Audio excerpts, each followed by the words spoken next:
Bharatiya Janata party के मन में ये है कि ये जो सवर्ण वोट है वो निर्णायक वोट नहीं होता है।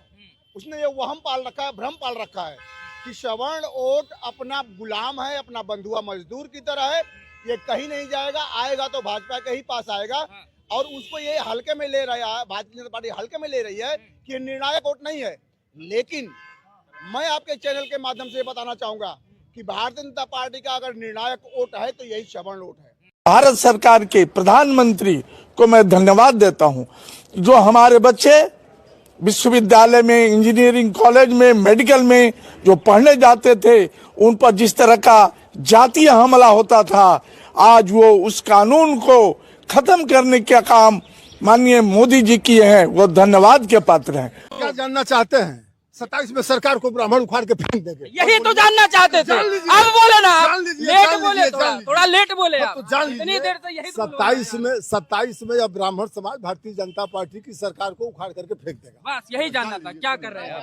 सुन लीजिए, अभी आ रहे, जाने वाला भी पूछ रहे हैं, श्रीवास्तव जाने वाला कराएंगे। अरे भैया, अरे जाने, अरे भाई अब सुनिए, हम कहाँ जाएंगे, हम कहाँ जाएंगे? सब भाजपा में रहे कहीं नहीं। यूजीसी की तरफ से एक सकारात्मक कदम लिया गया है और सभी को, जो लोग भी जाति प्रथा को खत्म करना चाहते हैं, जो लोग भी जातिवाद में विश्वास नहीं करते हैं, जो लोग समानता की बात करते हैं, उन्हें इस यूजीसी के कदम का स्वागत करना चाहिए। मध्य प्रदेश में हिंदू एकता का सम्मेलन चल रहा था और इस भाई ने जैसे ही मध्य प्रदेश में ओबीसी पे चिंता व्यक्त की, इसे तुरंत मन से भगा दिया गया। मेरे भाइयों, मैं आपको बता दूं, मध्य प्रदेश में हम ओबीसी वर्ग में आते हैं और हमारे ओबीसी वर्ग को मध्य प्रदेश में 27% आरक्षण मिला हुआ था, वो आज इस बीजेपी सरकार ने 14% कर दिया है।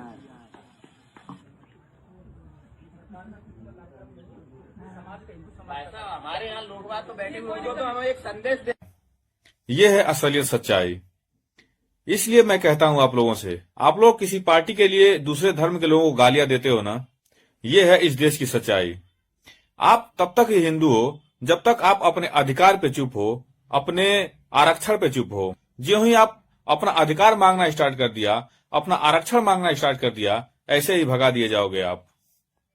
काहे मोदी जी, काहे स्वर्ण समाज लोग के हैरान कैले बानी? अरे हमनी के राउर जी जान के सपोर्टर है सन महाराज, कितनो गंजन करम तो छोड़ थोड़ा देर से हमनी के। बाकी का है यूसी जी के एगो नया बखेड़ा रहुआ खड़ा करा दिले बनी।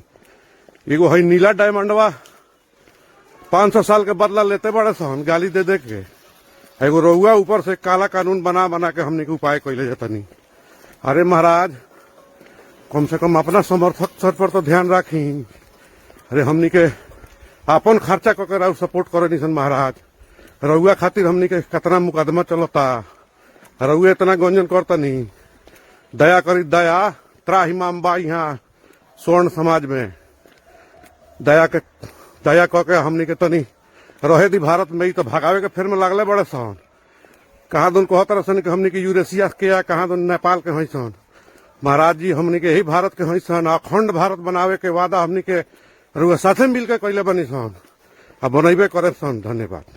बोला कि -40 वाला डॉक्टर नहीं बन सकता है, तो भाई साहब को एक चीज और बता देनी चाहिए थी कि अगर अयोध्या ट्रस्ट में, काशी विश्वनाथ ट्रस्ट में, जितने बड़े मंदिर है, सबरीमाला ट्रस्ट में, उन सारे ट्रस्टी में भी एक दलित को, एक यादव को और एक कुशवाहा को बैठा देनी चाहिए। उन ट्रस्ट का मेंबर बना देना चाहिए, ताकि मलाई जो है, जो चंदा का पैसा है, जो पेट बाहर निकाल के बैठ के खा रहे हैं, वहाँ पे भी वो भी। जब आज तक मोदी जी गलत काम एक भी नहीं किया है, तो आज उनका विरोध क्यों हो रहा है, पूछता है भारत। जन्म आधारित जाति व्यवस्था ये हिंदुत्व का हॉलमार्क नहीं है। जातियां बदली है काम के अनुसार। जन्म जाति में होने के बाद भी काम बदल गया उस जाति का, तो जाति ही बदल गई। ये हुआ है। और कोई व्यवस्था, कोई खान पान रीति रिवाज, कोई पूजा यानी हिंदुत्व, ऐसा बिल्कुल नहीं है। क्या कहिएगा, सोना चांदी का रेट दम आसमान छू रहा, बढ़ते जा रहा है जी। अच्छा बात है ना जी। अच्छा बात है। तो गरीब आदमी अपनी बेटी का शादी कैसे करेगा, गहना कैसे बनाएगा? अरे आप लोग हमेशा उल्टा सोचते हैं, इसका उल्टा सोचिए ना। आज कोई ऐसा घर है जहाँ 1 भर 2 भर 5 भर सोना नहीं होगा, देखिए आप बैठे बैठे के लखपति हो गए। और हम तो कहेंगे 2047 तक हाँ। 1 भर सोना का कीमत 1 करोड़ हो जाएगा, पूरा इंडिया अपने आप बैठे बैठे करोड़पति हो जाएगा। अब तो समझिए। क्या नाम है जी? अनभक्त प्रसाद। उच्च कोटि के अनभक्त लग रहे हैं आप। हाँ, अंधभक्त तो है भैया हम लोग। देश विश्व गुरु बन रहा है। बन गया, अब दोबारा बनेगा। बन गया तो वो अलग बात है कि थोड़ा ट्रम्प का बात हम लोग मान लेते हैं, हम लोग विश्व गुरु बन गए हैं। वो सब इस सब भूल में आप नहीं लोग नहीं रहिए। आप लोग तो नया पत्रकारिता चालू किए ना, गोदी मीडिया से क्या आप स्वतंत्र हैं? स्वतंत्र सच दिखाने का काम करते हैं। सच दिखाने का काम करते हैं तो दिखाइए ना जी कि 2047 में हमारा देश कितना विकसित हो जाएगा। 2047 में दुनिया चांद पे जाने का सोचता है, हम लोग सूरज पे जाने का सोच रहे हैं। सूरज पे जाइएगा तो जल जाइएगा, मर जाइएगा। ऐसा बात करते हैं महाराज। रैन कोट पहन के जाएंगे, कैसे जल जाएंगे? पानी बरस रहा है वहाँ, रेनकोट पहनिएगा। ठंडा वाला रेनकोट।